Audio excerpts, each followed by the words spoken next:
Assalamu alaikum wa rahmatullahi wa barakatuh. Musidɓe julɓe Guinéenɓe eɓe wona Guinéenɓe. Aray o jami ɗo ko jami wonɗo e saare wiyetende nden Anvers. Haray ko oɗo jamiw faala ɗen kala tawɗo ko julɗo musidɗo meɗen yo wallito en fiino hendoren oɗo jamiw. Haray ko juuɗe men o woni eno jamiw on komo 3 étage tawte rez-de-chaussée o. Haray ngal dambugal ka sengo ñamo ɗo ko dambugal fi worɓe ɓen, ngal ka sengo nano ɗo ko dambugal fi rewɓe ɓen.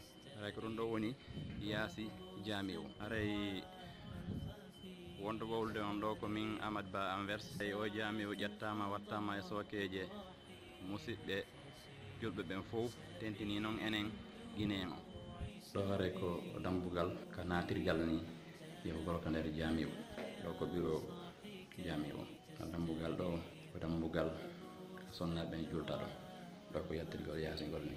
ɗo ko dambugal toilet jiɗi, ɗo ko escalier jiɗi yahugol premier étage.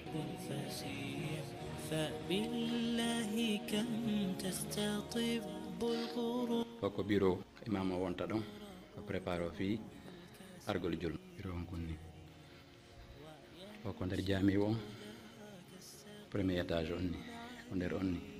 وقد كان بالسقم دهرا طريق تقال العثار العظام به ويغدو الهوى ككبش ذبيح بذكر الإله تطيب الحياة تسر أسارير.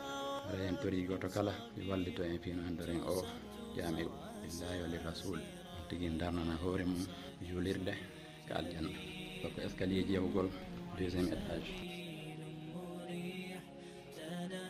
هدايا صاحي كي تستريح وبث الدعاء الخفي الصريح يسعك الفضل. ɗo ko deuxième étage on ni ino ko kañum ni. ɗo e ley ina fota tek janɗugol. dambugal ka iwrimi ɗo dambugal goo ha ko escalier ji yahugol dow troisième étage. ɗiɗo escalier ji kadi ko goɗɗi kadi naɓayɗi on tigui troisième étage. ɗo haray ko escalier ji yahudi ɗin troisième étage kadi côté goo haray hino douche no hoodi dow ga e toilette tawti dambugal natugal ngal ka cuisine. eyno ɗo ko nder cuisine on troisième étage ni nder cuisine on ni. haray ɗo ko troisième étage. haray ko ɗo ɓe prépari honno wiyete ɗettaɓe ɗe sutti ɗon ɗo fiisi wattama ga hara ko ɗo ñamete. oɗo noon place imo hutore fi ñamugol so tawi place ji ɗin lellali. haray hino ɗo kadi ko troisième étage ni ɗo e ley fof no fota. ngal dambugal ɗo ko yarugal telen ka escalier ji yaltoygol cippagol ley. hino kañum place on kontaɗo ko restaurant so tawi woni ley heewali. so tawi woni ley heewi julɗe no wawi martinede o kadi ko ka juulete.